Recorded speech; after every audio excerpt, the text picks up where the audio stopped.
সে জায়গায় দাঁড়িয়ে আপনি কাকে চাইছেন? আমি আইএসএফ এর প্রার্থী অধ্যাপক অজয় কুমার দাসকে চাইছি। কেন আপনি কাকে ভোট দেবেন? এখানে টিএমসি প্রার্থী দিয়েছে, আইএসএফ প্রার্থী দিয়েছে এবং বিজেপি প্রার্থী দিয়েছে, আপনি কাকে দেবেন? অজয় হালদার। কেন অজয় হালদারকে দেবেন? দিদি তো আপনাদেরকে অনেক সুযোগ সুবিধা দিয়েছেন। বিজেপি না তৃণমূল? ভাইজানকে চাই। কেন অজয়কে চাই। কাকে চাইছেন? ভাইজানকে চাই। কেন দিদি আপনাদের এত সুযোগ সুবিধা দিচ্ছে, এত উন্নয়ন করছে, সে জায়গায় দাঁড়িয়ে আপনি কেন ভাইজানকে ভোট দেবেন? কোথাও উন্নয়ন করছে ওরা। মথুরাপুর লোকসভায় কাকে চাইছেন, আইএসএফ না টিএমসি? আইএসএফ লোকসভা কেন্দ্রে যেখানে আইএসএফ, তৃণমূল এবং বিজেপি প্রার্থী দিয়েছে, সে জায়গায় আপনি কাকে চাইছেন? আমি চাইছি আমাদের যিনি নাম কি অধ্যাপক অজয় কুমার। অজয় কুমার চাইছি। কেন দিদি আপনাদের এত উপকার করছেন, আপনাদের দিদি যদি করলো, আমি সদবুক থেকে বলছি, হ্যাঁ, ঢোলা থানা বাড়ি, হ্যাঁ, হচ্ছে কি ওই নেতাজি অঞ্চল। 15 বছর একটা উপপ্রধান ছিল রবিরাম হালদার, হ্যাঁ, এখনো পর্যন্ত একটা টোটোওয়ালা গেলে খানকি ছাড়ে বলে ছাড়া গাল দেয় না। এই জন্য আমি তাহলে এই জায়গায় আপনি কাকে সমর্থন করছেন? আমি অজয় বাবুকে সমর্থন করছি। আপনার নাম? আমার নাম কালীকুণ্ড হালদার। মথুরাপুর লোকসভা কেন্দ্রে যেখানে আইএসএফ প্রার্থী দিয়েছে এবং তৃণমূল, কংগ্রেস, বিজেপি, সেখানে দাঁড়িয়ে আপনি কোন দলকে সমর্থন? আইএসএফ কে চাই। কেন দিদি তো আপনাদের এত উন্নয়ন করেছে, রাস্তাঘাট, বাড়ির মেয়েদের জন্য লক্ষ্মীর ভান্ডার, কন্যাশ্রী ভর্তি, আর অনেক কিছু দিয়েছেন। টিএমসি সরকার আজও পর্যন্ত কোনো আমাদের যে উপকার করছে, কন্যাশ্রী ভিক্ষা দিচ্ছে, ভিক্ষা। এই ভিক্ষা নিয়ে মানুষের চলবে না, কোনো কর্মসংস্থান নেই। যে কর্মসংস্থানের ফলে যদি 500 টাকা প্রতি মেয়েদের যদি না দিয়ে, যদি কোনো একটা এডুকেটেড একটা ফ্যামিলির মধ্যে একটা এডুকেটেড যদি দেয়, তাতে করে 5টা সংসার চলবে। কিন্তু যদি একজনকে 500 টাকা ভিক্ষে দেয়, দিয়ে নিজের ইমিউনিটিকে তৈরি করতে চায়, সেক্ষেত্রে ভালো নয়। এই জন্য কর্মসংস্থান চাওয়ার জন্য তৃণমূল সরকার পশ্চিমবাংলা থেকে আমরা নিপাত দিতে চাই। তাহলে আপনি মথুরাপুর লোকসভা কেন্দ্রে মূলত কাকে চাইছেন? আইএসএফ অধ্যাপক অজয় কুমার দাসকে বিপুল ভোটে আমরা জয়যুক্ত করতে চাই। ধন্যবাদ। মথুরাপুর লোকসভা কেন্দ্রে আইএসএফ প্রার্থী দিয়েছে তৃণমূল এবং বিজেপি, আপনি কাকে চাইছেন? আমরা ভাইজানের পার্টিকে চাই। কেন আপনাদের রাজ্য সরকার অনেক কিছু দিচ্ছে, সেখানে দাঁড়িয়ে আপনি কেন ও ভাইজান? তো গুন্ডা বাপি হালদার।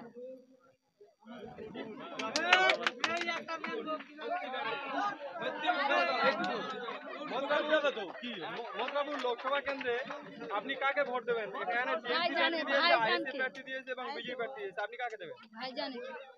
অজয় হালদার। কেন অজয় হালদারকে দেবেন? দিদি তো আপনাদেরকে অনেক সুযোগ সুবিধা দিয়েছেন। দিদি চামচারা সব তো খেয়ে নিচ্ছে। দিদি চামচারা খাচ্ছে, চোরেরা খাচ্ছে, আমাকে কি দিচ্ছে? আমাদের নাম করে তারা নিয়ে নিচ্ছে। তাহলে মূলত আপনি কাকে চাইছেন? ভাইজানকে। মথুরাপুর লোকসভা কেন্দ্রে আপনি কাকে চাইছেন? বলবি তো। কাকে বলছিলাম, মথুরাপুর লোকসভা কেন্দ্রে আপনি কাকে চাইছেন? আইএসএফ, বিজেপি না তৃণমূল? ভাইজানকে চাই। কেন আপনাদেরকে অনেক কিছু সুযোগ সুবিধা দিচ্ছে রাজ্য সরকার, সে জায়গায় কেন আইএসএফ কে দেবেন? না, কই সুযোগ সুবিধা আমাদের দিচ্ছে না। হ্যাঁ, সব মাটির ঘর, আমাদের ঘর দিচ্ছে না, কোনো কিছু সুবিধা সুযোগ দিচ্ছে না। হ্যাঁ, যার জন্য আমরা ভাইজানকে চাই। কাকি মথুরাপুর লোকসভা কেন্দ্রে আপনি কাকে চান? আইএসএফ, বিজেপি না তৃণমূলকে? আমরা বিজেপি কি চাই। কেন কেন আপনি বিজেপি কে চাইছেন? রাজ্য সরকার আপনাদের এত কিছু দিচ্ছে, সে জায়গায় আপনি বিজেপি কে কিছু পাইনি, কিছু দেয়নি।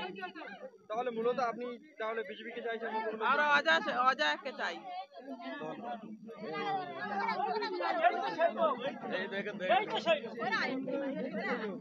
মথুরাপুর লোকসভা কেন্দ্রে আপনি কাকে চাইছেন? ভাইজানকে। কেন দিদি আপনাদের এত সুযোগ সুবিধা দিচ্ছে, এত উন্নয়ন করছে, সে জায়গায় দাঁড়িয়ে আপনি কেন ভাইজানকে ভোট দেবেন? কোথাও উন্নয়ন করছে ওনারা? কয়লা থেকে, চাল থেকে, ডাল থেকে সব জিনিসটা চুরি করতে, কোথাও উন্নয়ন করতে, জব কার্ড টাকা থেকে সব জিনিসটা তো চুরি করছে ওনারা। কেন দিদি তো আপনাদের জব কার্ডে টাকা দিচ্ছে, কোথায় জব কার্ডে টাকা দিচ্ছে দিদিরা আমাদের? দিদি আপনাদের তো জব কার্ডে টাকা দিচ্ছে, সে জায়গায় আপনারা কেন ভোট দেবেন না? তৃণমূলের নেতাদের দিচ্ছে তো টাকা গুলো, আমাদের কি দিচ্ছে টাকা? তাহলে মথুরাপুর লোকসভা কেন্দ্রে আপনি মূলত কাকে চাইছেন? ভাইজানকে চাই। ধন্যবাদ। মথুরাপুর লোকসভা কেন্দ্রে আপনি কাকে চাইছেন? আইএসএফ, বিজেপি, ভাইজান। সেখানে প্রার্থী আমি দিয়েছে। ভাইজান চাই। কেন ভাইজানকে ভোট দেবেন? আপনাদের লক্ষ্মীর ভান্ডার দেওয়া হচ্ছে, কন্যা। আমাদের ওসব দেয় না। আমাদের দেয় না, আমাদের নিজ মাটি কেটে সেও টাকা দেয়নি, যারা কাটেনি তাদেরও টাকা দিচ্ছে। কেন জব কার্ডের টাকা তো দিদি আমাদের দেয়নি, জব কার্ডের টাকাও দেয়নি, নিজ মাটি কেটে সেও টাকা দেয়নি। আর তাদের মেয়ে ছেলেরা শ্বশুর বাড়ি আছে, তাদের পর্যন্ত টাকা দিচ্ছে, তাদের ঘর দিচ্ছে, তাদের জায়গা কিনে ঘর বেঁধে দিয়ে আসতেছে, রাস্তা করে দিয়ে আসতেছে। আমাদের ঘর ভেঙে গেছে, আমাদের ত্রিপাল ঘেটিয়ে আছি, আমাদের ঘর তোমরা দেখে যাও। আমাদের কিন্তু দেয়নি, কোনো সাহায্য পাইনি। আমরা ভাইজান চাই। ধন্যবাদ। দাদা, মথুরাপুর লোকসভা কেন্দ্রে যেখানে আইএসএফ, বিজেপি এবং তৃণমূল প্রার্থী দিয়েছে, সে জায়গায় দাঁড়িয়ে আপনি কাকে চাইছেন? আমি আইএসএফ এর প্রার্থী অধ্যাপক অজয় কুমার দাসকে চাইছি। কেন তৃণমূলকে ভোট দেবেন না কেন? আপনাদের এত উন্নয়ন করছে, লক্ষ্মীর ভান্ডার, কন্যাশ্রী, উপশ্রী, সবুজ সাথী, বহু প্রকল্প দিচ্ছে, সে জায়গায় তৃণমূলকে দেবেন, আইএসএফ কে দেবেন কেন? লক্ষ্মীর ভান্ডার আর ওই সবুজ সাথী প্রকল্প কে দিচ্ছে? রাজ্য সরকার। রাজ্য সরকার কার টাকায় দিচ্ছে? ওটা রাজ্য সরকারের টাকায় দিচ্ছে না, আমাদের ট্যাক্সের টাকায় দিচ্ছে। আমাদের ট্যাক্সের টাকায় রাজ্য সরকার আমাদের দিচ্ছে। এতে রাজ্য সরকারের দেওয়ার কি আছে? সর্ষের তেল 60 টাকা, সর্ষের তেল 180 টাকা কিনে খাচ্ছি, 10 টাকার পেঁয়াজ 30 টাকায় কিনে খাচ্ছি, 5 টাকার আলু 25 টাকায় কিনে খাচ্ছি, রমজান মাসে 1 টাকার পাতিলেবু হচ্ছে 7 টাকায় কিনে খাচ্ছি। তবু আবার বলছে তৃণমূলকে ভোট দিতে। যত দুর্নীতি তৃণমূলের মধ্যে, মদ গাঁজা, এই কাটমানি, খাল চাষা, লোকের কার হচ্ছে ঘর থেকে শাড়ি চুরি করা, ছাগল চুরি, গরু চুরি, সব তৃণমূলের ভেতর পাগর ভোট দেবে এই বাপি আল্লাহর। মানে তোর রাজদিকে ঘর, ওটা তো মদ করতো, এর মানুষ ভোট দেবে এই একটা মদ করে।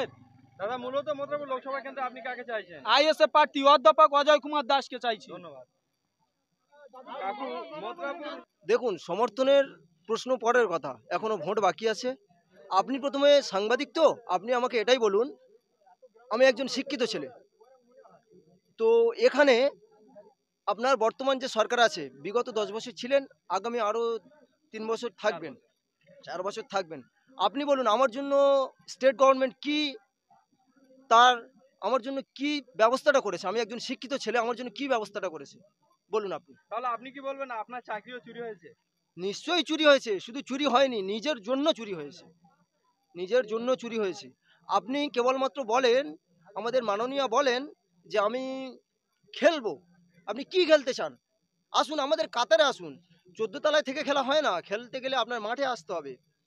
আমরাও তো আপনার পলিটিক্স নিয়ে কম বেশি ঘেটেছি, আমরাও পলিটিক্স জানি। আপনি আমাদের কাতারে আসুন, কাতারে এসে খেলুন। আপনি 14 তলা থেকে বলবেন আমি খেলবো খেলবো খেলবো, খেলা হবে, চলে আসুন। আপনি আমাদের কাতারে আসুন, জনগণের কাতারে আসুন। 14 তলা থেকে ফ্ল্যাটে টাকা লুকিয়ে রেখে খেলা হয় না, খেলতে গেলে আমাদের মাঠে আসতে হবে, মাঠে এসে খেলতে হবে আপনাকে। দিদি বলছে মুসলমানদের জন্য সবকিছু করে দিয়েছি। মুসলমানদের জন্য করেছি, মুসলমানদের জন্য নিশ্চয়ই করেছে। কোন মুসলমানদের জন্য করেছে? যারা টাকা রাখতে পারে, তাদের যারা টাকা চুরি করতে পারে, সেই সমস্ত মুসলমানদের জন্য করেছে। একটা মদিনাতুল হুজ্জাজ করে দিয়ে তার নাম মুসলমানদের উন্নয়ন নয়। ওই হুজ্জাজ, মদিনাতুল হুজ্জাজ, ওখানে আপনি বলতে পারবেন ওখানে কোন মুসলমানদের কাজে লেগেছে? আমি একজন মেহনতি মানুষ, সকাল থেকে দুপুর পর্যন্ত কাজ করি, দুপুরবেলা কলেজ যাই, আবার এসে বিকেলে কাজ করি। আমার মতো ছেলের জন্য মমতা ব্যানার্জি কি করেছে আপনি বলুন, বলুন আপনি। একটা মদিনাতুল হুজ্জাজ কখনো মুসলমানদের উন্নয়ন নয়। একটা আলিয়া বিশ্ববিদ্যালয়, যেখান থেকে আমরা স্টুডেন্ট, আজ থেকে 5 বছর পরে ওই শিক্ষা প্রতিষ্ঠানটা চলবে কি আপনি বলতে পারেন? সেটা তো শেষ প্রান্তে। কে করেছে? না, মমতা ব্যানার্জির হাত ধরে সেটা ধ্বংস হয়ে যাচ্ছে। তাহলে মথুরাপুর লোকসভা কেন্দ্রে ভোটারদের জন্য আপনি কি বলবেন? আপনি একজন ভোটার। মথুরাপুর লোকসভা কেন্দ্রে যে সমস্ত ব্যক্তিরা থাকেন, আমি তাদেরকে বলবো, আপনারা কেউ মূর্খ নন, সবাই কম বেশি বোঝেন, পলিটিক্স সম্পর্কে বোঝেন।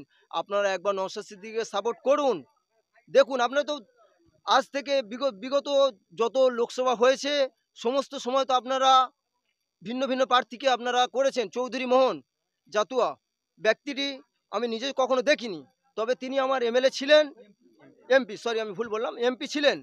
আমাদের জন্য কি করেছে? আমার পায়ের তলার রাস্তাটা দেখেছেন? আমার পায়ের তলার রাস্তার দিকে কি আপনি লক্ষ্য করেছেন? কি এই রাস্তা দিয়ে আমরা হেঁটে গিয়ে হচ্ছে এখান থেকে হচ্ছে 30 কিলোমিটার রাস্তা গিয়ে আমরা হচ্ছে লেখাপড়া করেছি। কি করেছে আমাদের জন্য? ঠিক আছে, আমাদের এতবার ঠকে এসছে, আরও 5 বছর ঠকবো। একবার নওশাদ সিদ্দিকীকে তারা একবার সমর্থন করেই দেখুক না। নওশাদ সিদ্দিকী একজন প্রতিনিধি দিয়েছে, তাকে একবার সমর্থন করেই দেখুক না। আরও না হয় 5 বছর ঠকবো, তারপরে চিন্তা ভাবনা আবার হবে। আপনার নাম পরিচয়? আমার নাম মইমুর মোল্লা, বাড়ি পাকুড়তলা, ঢোলাহাট, দক্ষিণ 24 পরগনা। ধন্যবাদ।